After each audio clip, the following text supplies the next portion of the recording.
Good evening and a very warm welcome to First Issues. We have spoken about the importance of sound financial management in increasingly tough economic times.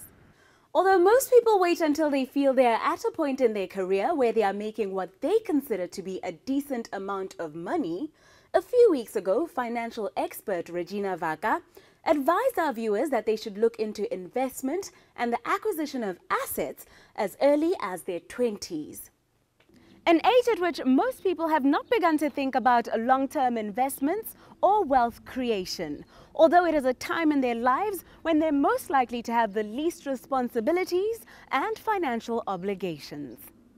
The acquisition of property is one such avenue in which you can steadily invest a portion of your monthly earnings into an asset that can continue to give you returns way into the future. Whether commercial, which is property used for business purposes, or residential, which is basically property on which people live, property has remained a trusted avenue of investment for decades. Figures from the Investment Property Data Bank, IPD, show that locally, both demand and property values have continued to rise in recent years.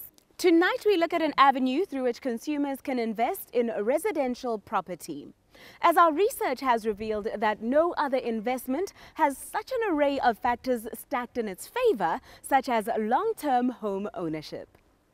Welcome back to the show as we look into how and why our viewers should consider investing in residential property.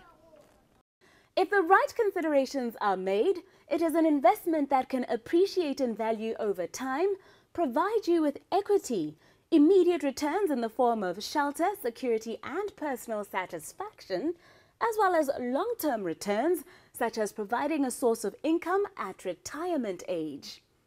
An expert writing for Business Insider Australia writes that gold bug investors think their shiny metal is an appropriate investment hedge in troubled financial times, and that a less-known fact is that owning a home is an overall better strategy for middle-class persons to hedge against future inflation.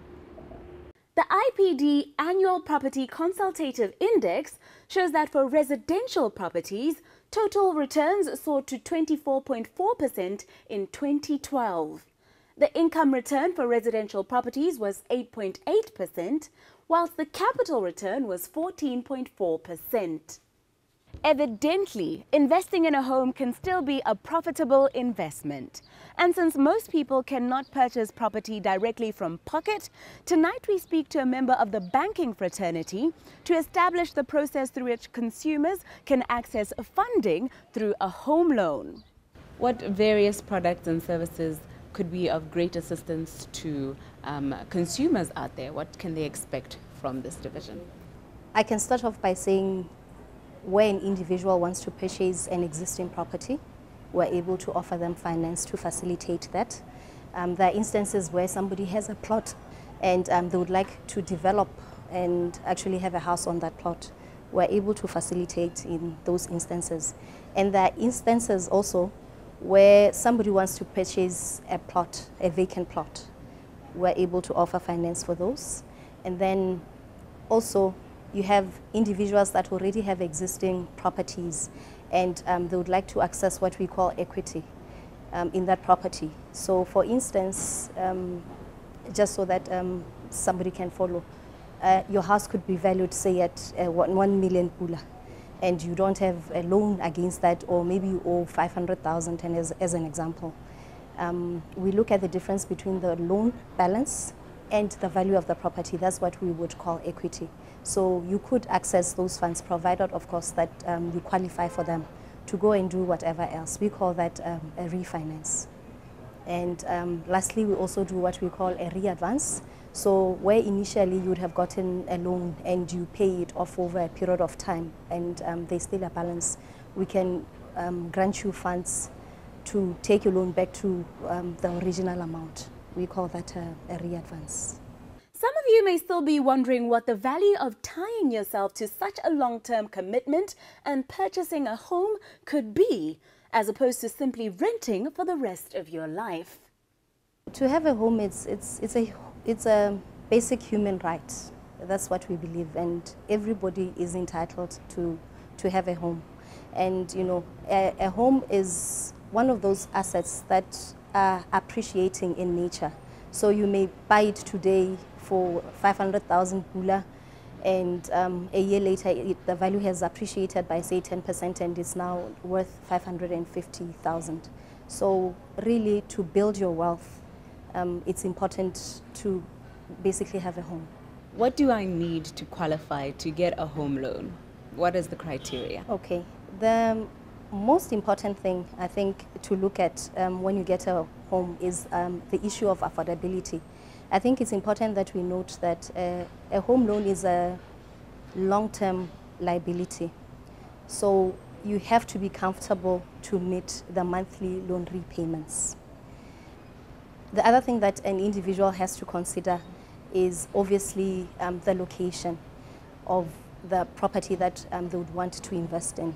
So although we have various areas, I could say you have your Block 3, you have your Extension 9, you have your Broadhurst in Gaborone, you find that the value at which the properties appreciate is different. So as somebody who would want to invest in a property, it's important to look at that. As a bank, we say that we have something that we usually refer to as LTV. It's actually loan to value, which essentially is the loan balance as a percentage of the value of the property. So when you are looking for finance, it's important to note that the bank will consider loan to value, and it's purely to what extent is the bank able to fund you relative to the location of the property that you are interested in. So all one needs to have to qualify for this loan is be able to pay back the monthly repayments. Be able to pay that back. Is it? We call it a debt ratio, or a product repayment to income. Essentially, when somebody is looking for a mortgage, like I said, the first thing that they would need to consider is ability to repay that mortgage. It's a long-term commitment, and it's important that you are comfortable with the repayment. And I think what is also critical for people to understand is that when we give out a mortgage, the interest rate for the most part is what we term prime linked. It's subject to fluctuations of the prime rate. So when the prime rate, for instance, goes up, your loan installment is going to go up. When it goes down, you'll have the benefit of your loan installment going down. So you should always take that into consideration. I think sometimes, you know, you're just so excited that you want to purchase that house, and you think, hey, you know, I'll struggle through this thing. But those are some of the things that are important to consider. Yes. We have spoken about the importance of sound financial management in increasingly tough economic times. Tonight we look at an avenue through which consumers can invest in residential property, as our research has revealed that no other investment has such an array of factors stacked in its favor, such as long-term home ownership. And considering the fact that life is unpredictable, listen also to what our guest says is the correct way to handle a situation in which you may find yourself unable to honor your monthly repayments. To have a conversation with your bank. And it's very important what you are bringing up, because I think sometimes when people are unable to meet their monthly obligations, they prefer to just hide away. Whereas you could talk to your bank, and we could possibly look at restructuring your facilities, or there are various ways that the bank is able to assist. But what is important is to start that conversation, and then we can take it up from there. Can you please detail the step-by-step process from when a consumer identifies a piece of land or property that they would like to own until the moment they hold the keys in their hand? What is their dealing with the bank? What does it look like? What responsibility does both the bank and the customer have? What documents do they need? Just step-by-step breakdown. It's really up to an individual. What I would normally advise any customer is to actually come in first and let us do an assessment to ascertain what amount they qualify for. We call that a pre-approval, so that when you shop around, at least you are looking at something that is within your capacity to borrow. Or if you've already identified a property, you can come through, and we usually would say to you, just bring in your pay slip, and we would then do a determination, and you complete an income and expenditure form, and then we'll do a determination of the amount that you qualify for. And if we feel there is value in that, we would then request for a valuation. So a valuation is where we go to an expert. They call them valuators. And we say to them, can you help us determine the value of this property? So a property could be on sale, say for $1 million, and you go and do a valuation and they come back and say the valuation is 1.2 million, or they could say it's 800,000 or whatever. But we use that in determining how much money we are then able to give you as an individual.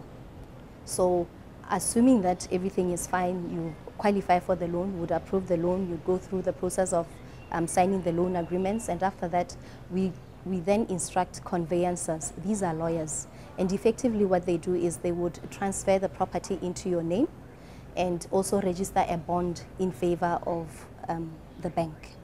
And more often than not, I think as a community we refer to your mortgage loan as a bond. And it's also important to then clarify that a bond is actually the security that the bank holds over that property. It's a lien, as the legal people call it. I think what I would also want to highlight is that there are different types of properties.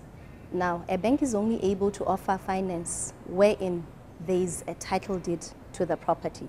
So, for instance, when you look at tribal areas, you find that when you are an individual, when they are allocated a plot, they are actually given what is called a certificate of rights. And unfortunately, that's not a bondable instrument. That means you can't have a bond over that. And remember, a bond is the bank's security. So in instances such as that, what we encourage people to do is actually to convert the certificate of rights into a title deed. And you do that process, and then it gets endorsed at the deeds registry.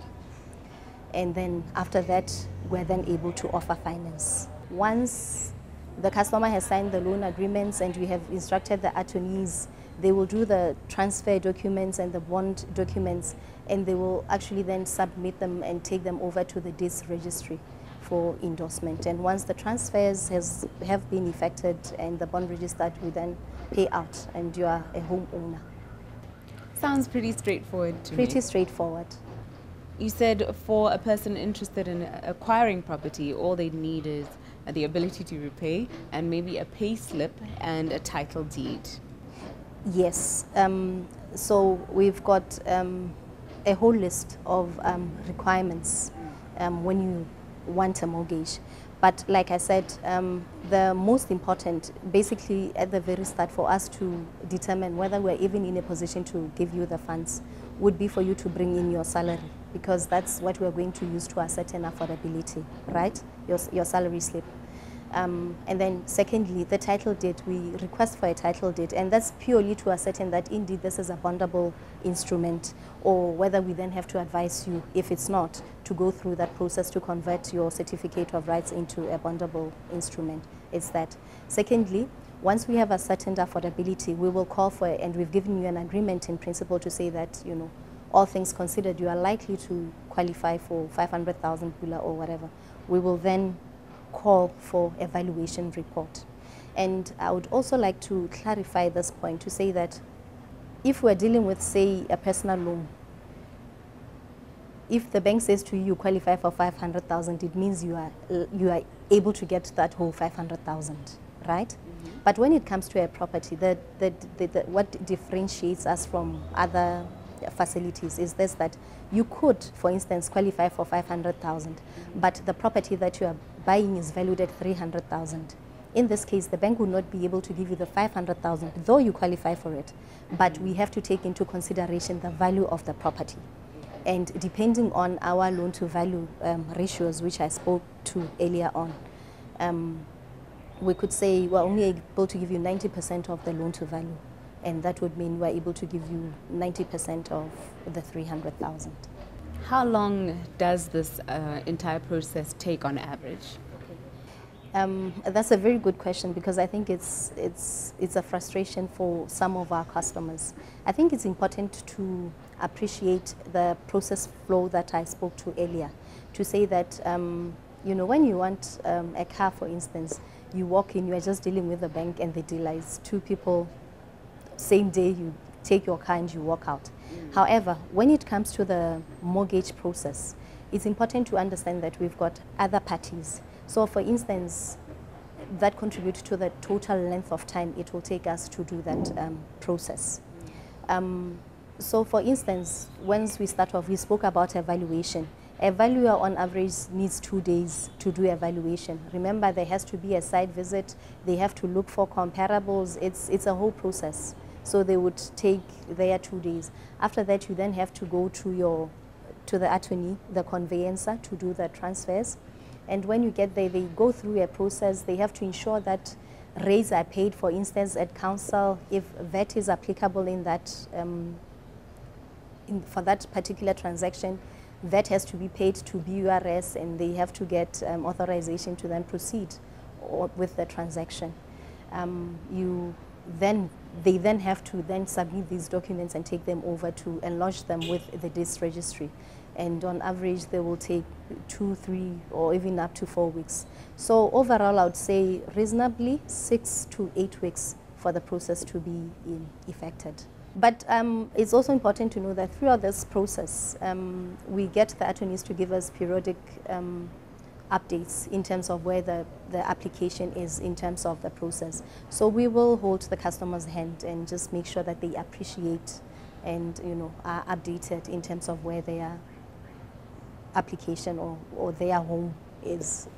That's reassuring, because I'm sure most people don't take out too many mortgages. It is probably something that is done once or twice. It's something that you do once or twice. Yeah. Important that when you, for instance, you are from varsity and you start work, consider purchasing a house, because it's going to build value for you. And in the future, remember, that's just your first house. In the future, once your circumstances, you are now manager or whatever, your salary has considerably increased, you are able to sell off that house and purchase a different house.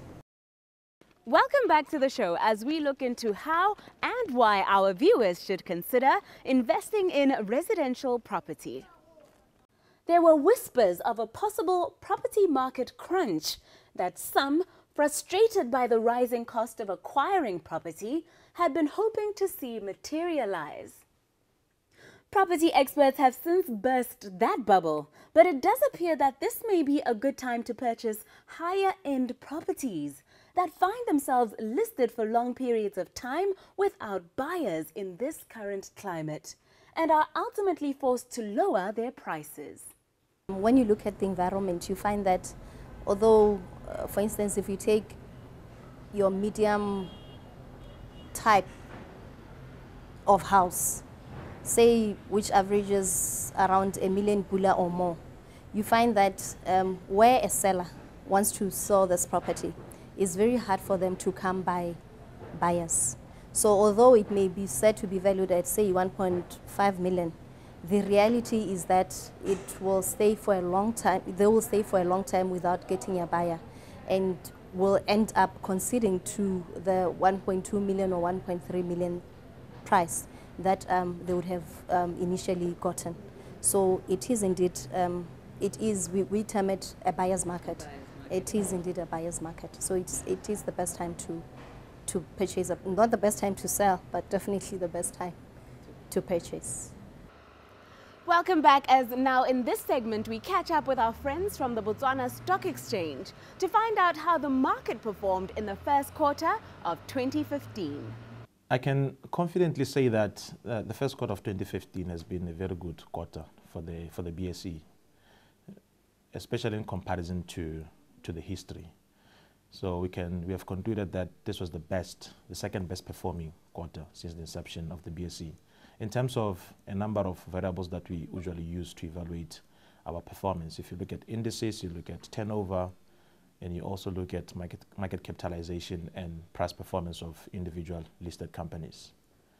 But having said that, we need to bear in mind that we are seeing revised growth figures for the Botswana economy in general, from government and also from organizations like IMF and World Bank. So in that respect, and also given that the stock exchange is usually used as a barometer of the overall economy, we should bear in mind that the projected performance of the economy should also have implications for the performance of listed companies in 2015 or from now going forward. How is this information likely to affect investor participation in the BSE? The sentiment that we're getting from listed companies is that the trading environment is very competitive, is very difficult. And even if you look at the financial performance, it is quite subdued. However, there is strong anticipation that these companies will continue to create value for investors. Also, looking at the macroeconomic environment where inflation is relatively low, it would make reasonable sense for consumers to try and seek investments that will create real returns for them. And equities and exchange-traded funds are one such investment. So my anticipation would be that investors would shift their focus towards exchange-listed instruments in order to try and realize real returns from their hard-earned savings. What I'd like to say to the investors and also to the viewers at home is that the stock market is not a very strange place to put your money into. Although a number of things might sound very difficult to comprehend or understand, take time to visit your brokers and learn about investment opportunities on the stock market. And the key thing about this is that it provides you an avenue to diversify your investments from the traditional ones. Speaking of cattle, property, and the others. And as you have seen from the performance so far in the first quarter, it has been quite good. It's been very positive. And of course, other areas of investments must have realized a relatively lesser performance. So by including stocks in your portfolio, it tends to give you a boost. It tends to give your overall portfolio a boost in that regard. With that, I'm Namita Samakula, the team behind First Issues, and our sponsors, First National Bank, wish you a good night and pleasant viewing.